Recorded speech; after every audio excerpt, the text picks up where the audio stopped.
Last week we finally cleared and cleaned this bedroom, so this week was meant to be all about making real progress in here. Instead, I spent the entire week working on everything but this bedroom.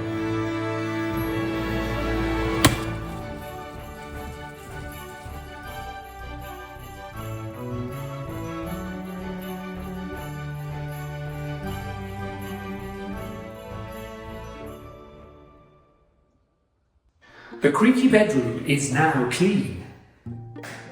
Well, cleanish. So I can't go making new mess in here.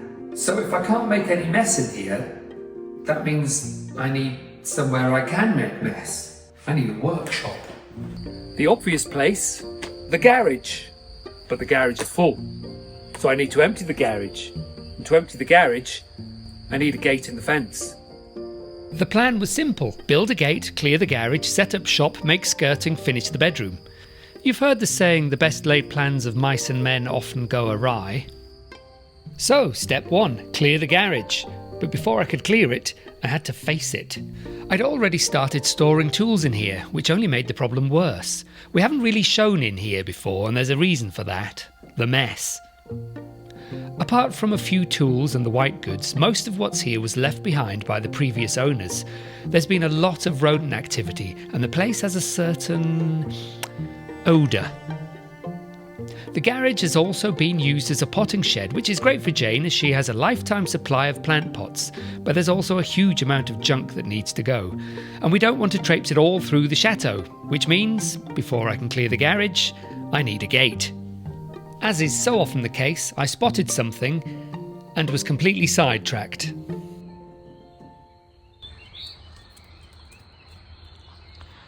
Bunty and I have been working on this table, and I'm going to turn it into a router table. And so I bought a router plate, and so I've drawn around the router plate. I drew it in the wrong place first, then I decided it needed to be there. Slightly off centre, that's on purpose. So I'm going to try and, use the other router to create the groove that this router plate is going to sink into. I don't know if this is going to be the best way to do this or not, but for lack of a better idea, this is what I'm going to try. I'll set my router where I want the line to be, and then I'll clamp this down so I've got a straight guide. I'll make sure it's in the right spot both sides, and then I'll just cut down the 10mm or whatever it is I've got to cut down, make the mark, and try and do that all the way around. Maybe that's the way to do it. I don't know. See what happens.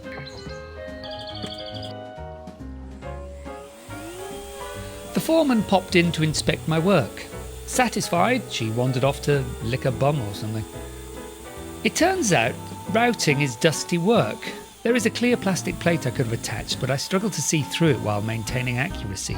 After cutting the first edge, I put on some reading glasses. It was only slightly better. I'm still gawping like a fish for some reason. The router has this spiral staircase thing, which means I can accurately cut deeper in pre-measured increments just by turning it one click. Aren't these tool inventors ingenious? Next up was routing out the whole plate area.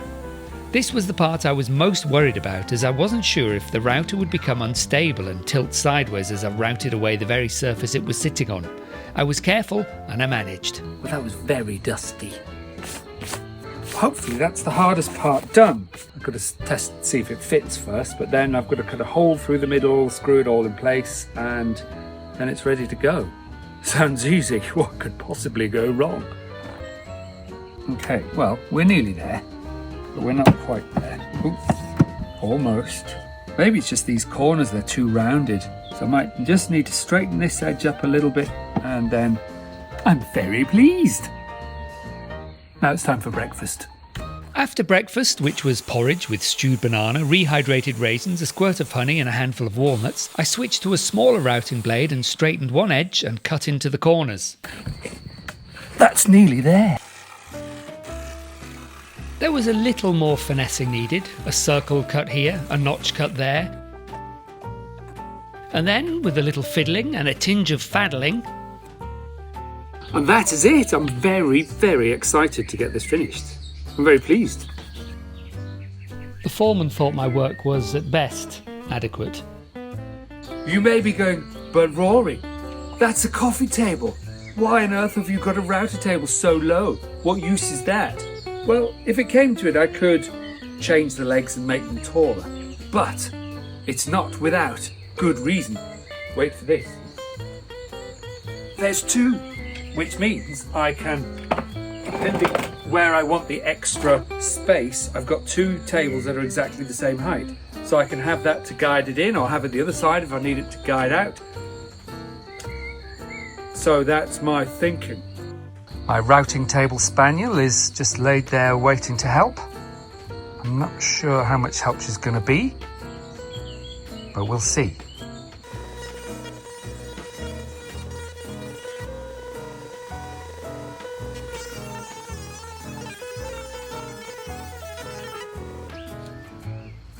Well, it's worked. It's not worked quite as well as I'd like, and I know why. It's because this fence here is a piddly little fence. This is only a small bit of kit really, but I'm going to have to build a much larger fence so that I can guide this through a lot more rigidly. But it's a step in the right direction. I'm really pleased with what I've done here. I'm really quite proud of it actually. But it needs a bit more work. I've got to have a think about how to build a better guide to feed it through without it wobbling. And then hopefully I'll be able to make my own skirting as much as I like. Do the whole chateau in my new skirting.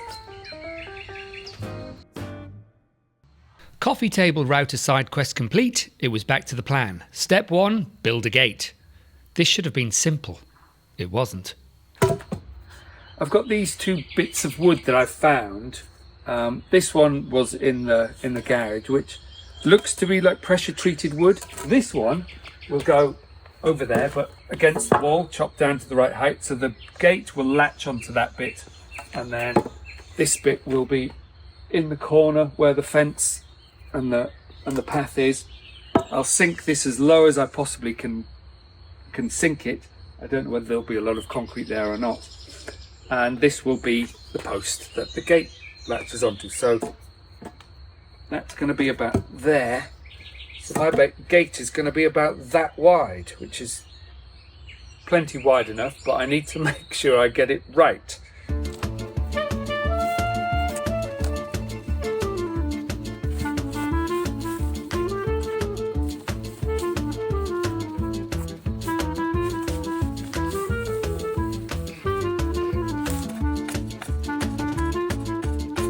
Exactly where I want to dig is the edge of the concrete pad. Brilliant.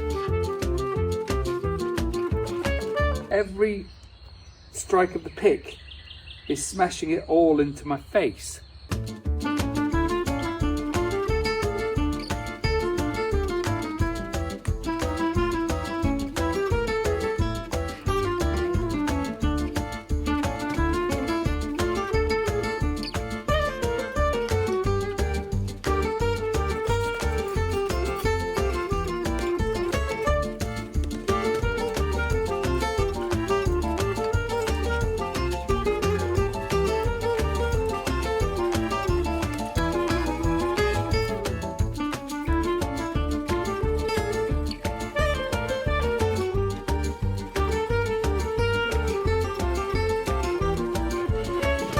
I think that should do fine.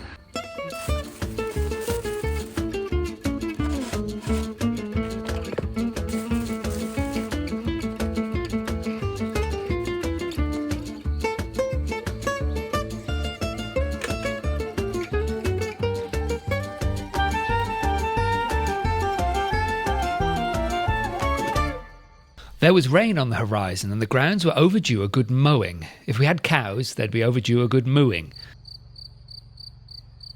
Anyway, I left the concrete in the post hole to dry and jumped on Brigitte. Well, things I really didn't need to happen today for 10 points. I hit a tree stump with the mower in the long grass. I didn't know it was there. Or rather, I knew it was there about half a second before the mower hit it. And instantly it sheared off the universal bearing. And they're the parts that I had to replace last year when we bought the tractor and the cutting deck. And it was a pain. It was an absolute pain to replace. And I'm not even sure if I've got a spare universal joint. And I'd barely started. I've got so much mowing to do. The grass is so long. Well, pardon the mess. This is a workbench that was here when we arrived at the Chateau. So most of the stuff on it was here. And I've just not got round to tidying it up. But that is one piece I have left. That's the one universal bearing I have. However, I've only got 2 bearing cups spare, so I'm going to have to try and carefully take the remains of this one out because the bearing caps hopefully are still okay. And if I can get this out, then I might be able to reuse the caps. That's the best I can hope for today if I want to do any more mowing. Well, I've managed to get it back together, but it's stiff as hell. And, well, I can only assume that part of the joint got bent when it snapped. So it's really stiff. When I put it in the vise and really clamp the vise tight, then the bearings free up and it moves a bit freer. So, yeah, I'm not really sure. I'm gonna have a play around. Leaving the joint clamped up really tightly in the vise for a while seemed to do the trick. Well, it's now moving a lot better, probably enough for what I need it to, but it's not perfect. It's still a bit stiff in places. If it fails again, I'll probably have to replace it. But at least today, hopefully, I'll be able to do a bit more mowing.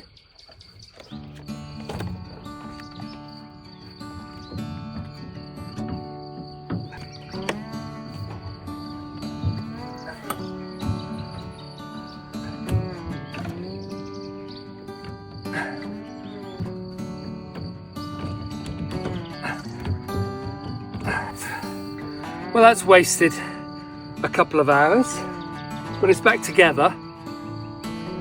What I'll just need to check now is whether or not the blades are damaged underneath. Everything looked sound.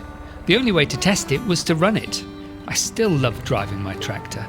For most of my life, that isn't something I ever imagined I'd say. I don't know why I was surprised by just how fast the grass grows. It surprises me every time. I had to keep an eye out for wild animals. Some of them are very dangerous. My gyro broyer or cutting deck performed admirably.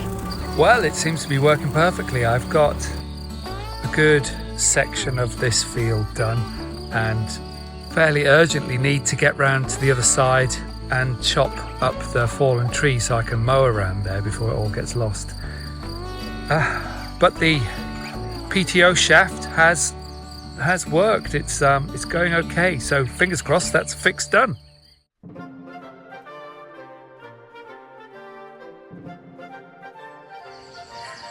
So it's April. Last November I took some cuttings from my salvias because many of them I knew wouldn't make it through the winter, and indeed they did not. I'm pretty pleased with how it went, most particularly the Armistead plants. When they were just little tiny cuttings, they immediately turned into flower heads, and they've just been flowering the whole time. So they've done brilliantly, which is just as well, since I can't buy them locally, replacements. The Love and Wishes, I've already planted out some. They are not quite as strong little plants, but they're still quite good, except when you look at the ones I've been able to buy from a local vendor, mine don't look anywhere near as good. But I was very late making my cuttings. So by and large, really pleased, pretty successful. This salvia as well, this one's called Nachflinder, and I had lost one the previous year. The rest have come through the winter really well. So I've got one I can use to replace and 2 or 3 more I can put elsewhere. So yeah, really, really pleased. We were now well into the week in which I wanted to make some serious strides towards finishing the creaky bedroom. Progress update. Step 1, build a gate. I still hadn't built a gate. It was time to build a damn gate. I decided to build a simple rectangular frame using half lap joints. I say simple, but it's not like I've ever attempted to build a gate or make a lap joint before. As long as I have all my fingers intact at the end, I'll be happy. Because I don't have a workshop with all the tools for the job, I wasn't sure how best to cut the wood accurately lengthways.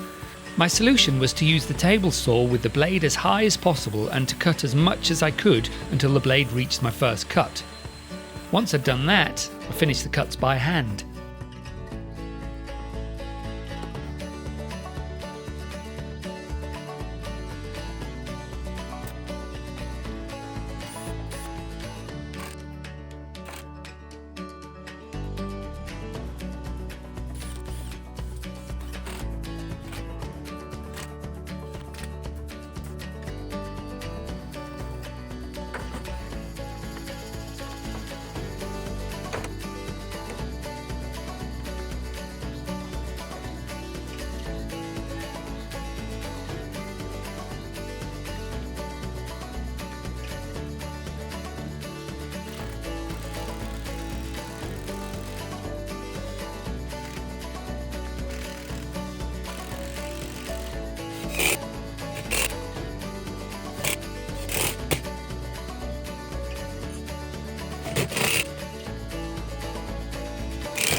Oh, hi there. This is my gate.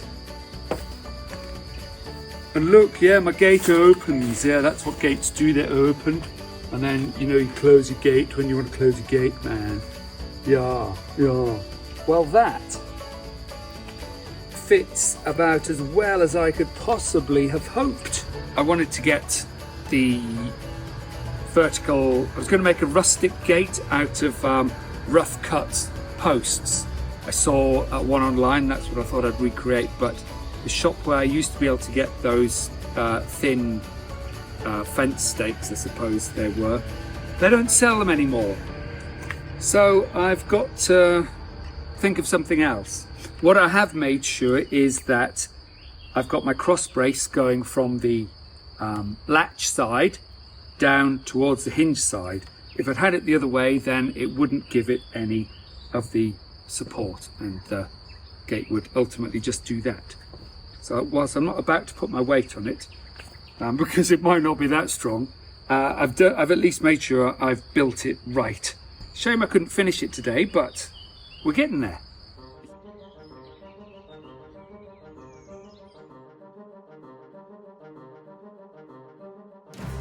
This morning when I was coming out to do the horses, I walked over this patch of ground and noticed this. It vibrates and it's hollow.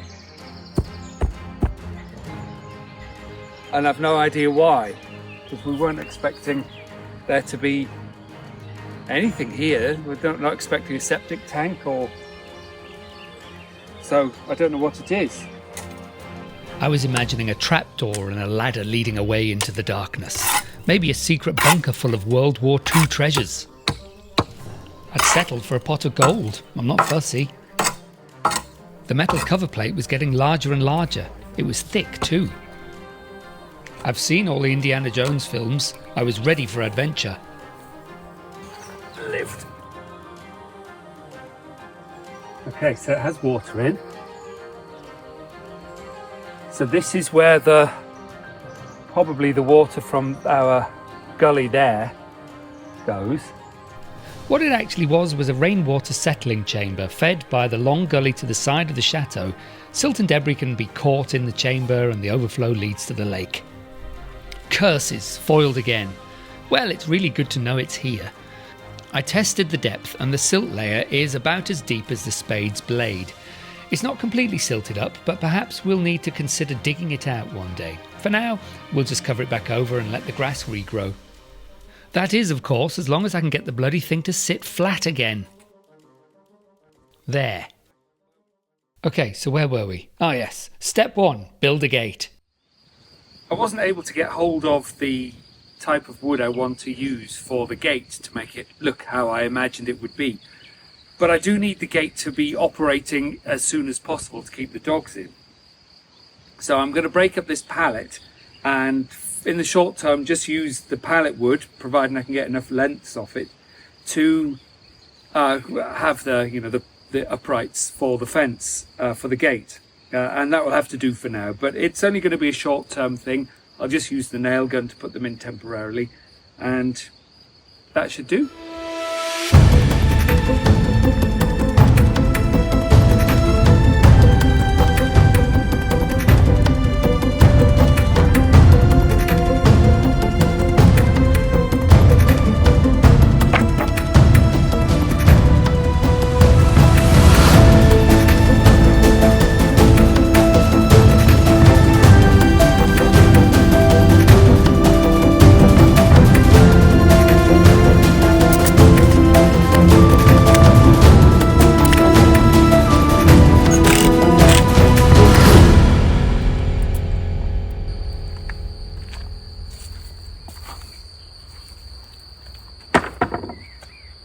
Well, it's a bit basic, but it's a gate.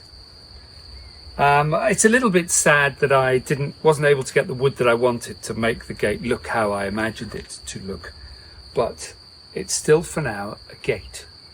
And obviously I'm going to replace these once I decide what sort of wood I want. I might even get some wood and shape my own pickets. Is that what they're called? The uprights? I might shape my own and come up with a unique design. I'm not sure yet. But for now, this should hopefully keep the Spaniels in as Bunty escapes through the side of the gate. Yeah, so I've just got to bring the mesh fence up to the post, and that will stop the Spaniels. Which leads me on to this. Step 1, build a gate. Not bad for a week's work. Well, it definitely feels like one of those weeks where I haven't got anything done. This room is exactly the same as it was at the beginning of the week. But such is life, and such is life at the Chateau. You never know what job needs to be done before another job, and then you have all the side quests that always happen. Will I get any work done in this room next week? Again, I'm not sure, because we've got Chateau DIY coming next week and they're filming in a different room. So whilst ever I've got to prepare for that, I'll be in that room, and whilst they're here, I'll be in that room. So I don't know. I don't know, it might be another week before I get to work in here. But anyway, thank you so much for watching. Hope you enjoyed the video. If you have, please like, please subscribe if you haven't already. Click the hype button if you can and you're willing. And we'll see you next time.